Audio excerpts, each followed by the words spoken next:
2 microphones, no audience, no applause, no stage to escape from. This wasn't a talk show. This was a table where you couldn't hide behind laughter. Meghan Markle was used to telling her story, but this time, she was sitting across from someone who didn't come to listen politely. And that night, what began as a calm podcast conversation slowly turned into something no one had planned. The room was quiet. 2 women sat across from each other, microphones positioned carefully between them, soft lighting, bookshelves in the background, a small table with water glasses. Everything looked calm, controlled, almost intimate. But beneath that calm, something tense moved quietly through the space. Candace 0wens sat upright, relaxed but alert. Her hands rested near the microphone, untouched by notes. Her gaze stayed fixed on her guest, not aggressive, not defensive, simply focused. Meghan Markle sat with her legs crossed, shoulders back, wearing a familiar expression. Composed, confident, practiced. It was the posture of someone who had spent years in front of cameras, someone used to shaping the narrative rather than responding to it. Candace began in a measured tone. "First of all, Meghan, thank you for agreeing to be here. People have heard a lot about you over the years. I wanted to hear from you directly." Meghan smiled, slightly tilting her head. "Of course, I'm glad to be here for an open conversation." The first minutes were smooth. Meghan spoke about media pressure, public scrutiny, and the emotional toll of being misunderstood. Her words were deliberate, her gestures controlled. She spoke with empathy, carefully guiding the listener toward her perspective. Candace didn't interrupt. She didn't nod excessively. She simply listened. That alone felt unusual. Meghan was used to interviews that pushed forward, redirected, softened the edges. Here, Candace waited, as if letting the story reveal itself. Then Candace leaned forward just slightly. "There's something I'm noticing," she said calmly. "You talk a lot about how things made you feel, but very little about why they happened." Meghan's eyebrows lifted, barely noticeable, but real. "What do you mean by that?" Candace didn't raise her voice. "I'm asking this," she said. "If at some point people stopped listening, was it only because the media was unfair? Or could it be because the story itself stopped convincing them?" The room went still. For a fraction of a second, Meghan's smile froze. She inhaled, steadying herself, eyes still locked forward. "People stopped listening," she replied, her tone now sharper, "because they lacked empathy. Not because I lacked truth." Candace nodded slowly. "That's one possibility," she said. "What's the other one?" Meghan's fingers tightened around the glass in front of her. That was the first crack. No voices were raised, no accusations made, but this was no longer an interview.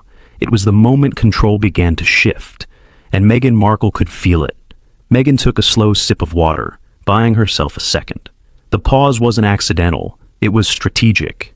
She had learned long ago that silence could be as powerful as words, sometimes more. When she spoke again, her voice was smooth, measured, almost reassuring. "I think it's easy," Meghan said, "to sit outside an experience and dissect it. But when you're inside it, when you're living it, things aren't so clean or theoretical." Candace didn't react the way most hosts would. She didn't soften her expression. She didn't rush to agree. Instead, she leaned back slightly and asked calmly, "Do you think criticism always comes from ignorance?" Meghan tilted her head again, that familiar gesture returning. "Not always, but in my case, often yes." Candace nodded once. "Okay, then let me ask this differently." She folded her hands. "You've spoken a lot about feeling silenced, but you've also had global platforms, primetime interviews, documentaries, best-selling projects. How does someone who's supposedly silenced keep being heard everywhere?" The air shifted. This time, Meghan didn't smile. "That's a very reductive way of looking at it," she replied. "Visibility doesn't equal freedom. Having a microphone doesn't mean you're actually being listened to." Candace met her gaze. "But listening goes both ways, doesn't it?" Meghan's jaw tightened. "I listen plenty," she said quickly. "I listen to marginalized voices. I listen to women who feel unseen. I listen to—" Candace gently raised a finger. "I don't doubt that. What I'm asking is whether you listen to people who disagree with you." For the first time since the podcast began, Meghan let out a small, sharp laugh. "Well," she said, "disagreement is fine, Disrespect isn't. Candace didn't miss a beat. Who decides which is which? The question landed heavier than it sounded. Meghan straightened in her chair. When people question my integrity, my intentions, my lived experience, that's not disagreement. That's dismissal. Candace's voice stayed steady. Or, she said, it's accountability. That word hung in the room. Accountability. Meghan's eyes narrowed slightly. There's a difference between accountability and cruelty. Agreed, Candace said. But there's also a difference between cruelty and discomfort. Meghan leaned forward now, her tone more defensive, more animated. So, what is this really about? She asked. Because it feels less like curiosity and more like interrogation. Candace didn't flinch.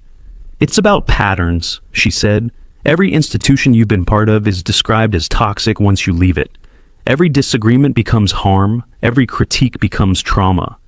Meghan's fingers curled inward. That's incredibly unfair, she snapped. You're oversimplifying my life into talking points. Candace nodded slowly again. And you're framing every question as an attack. For a moment, neither spoke. The microphones picked up the quiet hum of the room, the faint clink of glass settling on wood. The tension was no longer subtle. It was unmistakable. Meghan broke the silence first. I came here in good faith, she said. I didn't come here to be accused. Candace's reply was calm but firm. And I didn't invite you here to applaud. That was it. The polite distance between them was gone. This wasn't about media anymore, or royalty, or narratives. This was about control, who held it, and who was losing it. And Meghan Markle could feel the conversation slipping into territory she could no longer choreograph. Meghan crossed her legs slowly, deliberately. It was a familiar move, composed on the surface, guarded underneath. But this time, the composure didn't quite land. You know, Meghan said, her voice tight but controlled. This is exactly what people mean when they talk about hostile environments disguised as honest conversation. Candace raised an eyebrow. Hostile how? You're framing me, Meghan replied. You're taking years of lived experience and flattening it into a narrative that suits your audience. Candace didn't interrupt. She let Meghan finish. And frankly, Meghan continued, it feels calculated. That was the word, calculated. Candace leaned forward now, resting her forearms lightly on her chair. Everything on this show is up front, she said. No ambush, no edits, no traps, just questions. Meghan shook her head. Questions with an agenda. Candace smiled faintly, but it wasn't warm. Every question has an agenda, she said. The difference is whether you're willing to answer it. The tension snapped tighter. Meghan exhaled through her nose. Why does it bother you so much, she asked, that a woman speaks about her pain? Candace didn't hesitate. It doesn't, she said. What bothers me is when pain becomes currency, and disagreement becomes heresy. Meghan's eyes flashed. That's incredibly dismissive. No, Candace replied calmly. It's analytical. Meghan leaned forward now, her voice sharper. You sit here judging choices you've never had to make. You weren't under global scrutiny. You didn't have your every move dissected. Candace met her gaze without blinking. I don't need a tiara to understand responsibility. The silence that followed was thick. Meghan let out a short laugh, but there was no humor in it. Wow, she said. So now we're doing sound bites. Candace shrugged lightly. You've done plenty of those yourself. That hit harder than Candace intended, or maybe exactly as intended. Meghan's posture stiffened. I've shared my truth, she said firmly, and I won't apologize for that. Candace nodded. I'm not asking you to apologize, she said. I'm asking whether you've ever considered that your truth might not be the whole truth. Meghan's lips parted slightly, then pressed together. That's insulting. It's human, Candace replied. The microphones captured a faint breath, Meghan steadying herself. So, let me get this straight, Meghan said. You bring me on, under the guise of conversation, only to question my character? Candace answered without raising her voice. I'm questioning consistency. That was it. Meghan's hand dropped to the armrest, fingers gripping it. You know, she said, her voice no longer smooth, this is exactly why women stop engaging with spaces like this. Candace tilted her head. Or, she said, Why some people stop being able to control the narrative. Meghan stared at her. For a moment, it looked like she might laugh again, or stand up, or say something that couldn't be walked back. Instead, she said quietly, "I don't think this conversation is productive anymore." Candace nodded once. "That's your call." Meghan glanced at the cameras just for a split second, and in that moment, it was clear.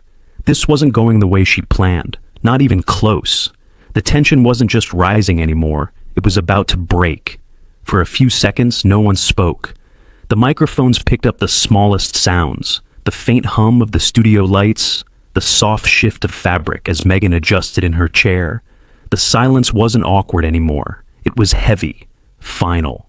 Candace 0wens sat still, hands folded, posture unchanged. She wasn't leaning forward now. She wasn't pressing. She didn't need to. The conversation had reached the point where momentum carried itself. Meghan broke the silence first. "I want to be very clear," she said, her voice measured but strained. "I came here expecting a respectful exchange. What I'm getting instead is suspicion dressed up as curiosity." Candace nodded once. "And I want to be equally clear," she replied. "Respect doesn't mean agreement. It doesn't mean protection from difficult questions." Meghan's lips pressed into a thin line. "You keep calling them difficult questions," she said, "but they're loaded. They assume bad faith." Candace's tone stayed even. "No, they assume responsibility." That word again. Responsibility. Meghan let out a short, disbelieving laugh. "You say that like it's neutral, like it hasn't been used to silence women for generations." Candace didn't react emotionally. She didn't roll her eyes. She didn't raise her voice. "Responsibility isn't silence," she said. "It's ownership. And ownership becomes uncomfortable when you're no longer the one setting the terms." Meghan leaned back, shaking her head slowly. "This is exhausting," she said. "Every time I speak, someone like you shows up to explain why I shouldn't." Candace corrected her gently. "That's not what's happening here." "Oh?" Meghan snapped. "Then what is?" Candace looked directly at her. "This," she said, "is what happens when a story meets scrutiny." The air seemed to tighten. Meghan's composure finally cracked. Not explosively, not theatrically, but visibly. Her shoulders stiffened, her tone sharpened. "You're benefiting from tearing me down," she said. "That's what this is. You know exactly how your audience reacts to this kind of framing." Candace inhaled slowly, then replied, "My audience doesn't need me to tear you down," she said. "They're listening, just like I am." Meghan's voice rose half a notch. "No, you're not listening. You're waiting to trap me in contradictions." Candace shook her head. "Contradictions don't need traps. They reveal themselves." That sentence landed hard. Meghan stared at her, eyes flashing. "You know what's ironic?" she said. "You accuse me of controlling narratives, but you've already decided who I am." Candace answered without hesitation. "I decided to ask questions. The answers are yours." The silence returned, but sharper now. Meghan glanced off camera, then back at Candace. "This is exactly why I stopped doing spaces like this," she said, "because they pretend to be neutral while actively hostile." Candace leaned forward slightly for the first time in minutes. "Neutrality doesn't mean comfort," she said. "And hostility isn't disagreement." Meghan shook her head. "No," she said. "This is hostility. You're questioning my motives, my integrity, my character." Candace's reply was calm but firm. "When someone's public story changes depending on the room," she said, "questions aren't personal, they're necessary." That was the line. Meghan's hands tightened on the armrests. Her breath quickened just enough to be noticeable. "I won't sit here," she said, voice tense, "and be dissected by someone who's made a career out of invalidating women's experiences." Candace didn't raise her voice. She didn't even frown. "I'm not invalidating your experience," she said. "I'm challenging your conclusions." Meghan laughed again, this time louder, sharper. "Oh, please, that's semantics." "No," Candace replied. "It's accountability." Meghan stood up. The movement was sudden but controlled. Her chair shifted back with a soft scrape against the floor. She didn't look at Candace right away. She adjusted her jacket, squared her shoulders. "This conversation is over," Meghan said. Candace remained seated. "That's your choice," she said quietly. Meghan finally turned toward her, eyes blazing. "You know what?" she said. "You don't want a conversation. You want a confrontation." Candace met her gaze. "Confrontation happens when narratives can't answer questions," she said. "Not when questions are asked." Meghan shook her head, incredulous. "This is unbelievable," she said. "You invite me here under the guise of dialogue, and then you ambush me." Candace didn't move. "There was no ambush," she said. "There was no script, just answers you didn't expect to have to give." Meghan exhaled sharply, reaching up to unclasp her microphone. "I'm done," she said. "I won't be part of this." She placed the microphone carefully on the table, deliberately, almost ceremoniously, then picked up her bag. Candace watched her without expression. As Meghan turned to leave, Candace spoke one last time. Her voice wasn't loud. It didn't chase. "Walking away doesn't make the questions disappear," she said. "It just means they were the right ones." Meghan paused for half a second at the doorway. She didn't turn back. The door closed softly behind her. The room felt suddenly empty. Candace sat in silence for a moment, hands still folded, eyes fixed on the space Meghan had just occupied. There was no victory in her expression. No satisfaction, just calm. Finally, she turned slightly toward the camera. "This wasn't about winning," she said. "It was about honesty, and honesty is uncomfortable when it isn't rehearsed." She paused. "We'll be right back." The screen faded, and somewhere outside that quiet studio, the conversation had already escaped into headlines, debates, and arguments that would last far longer than the podcast itself. Not because someone walked out, but because someone finally refused to look away. If this conversation made you uncomfortable, curious, or made you rethink what you just watched, that's the point. These moments don't end when someone walks out. If you enjoyed this story, hit like, subscribe, and turn on notifications so you don't miss the next conversation that refuses to stay quiet.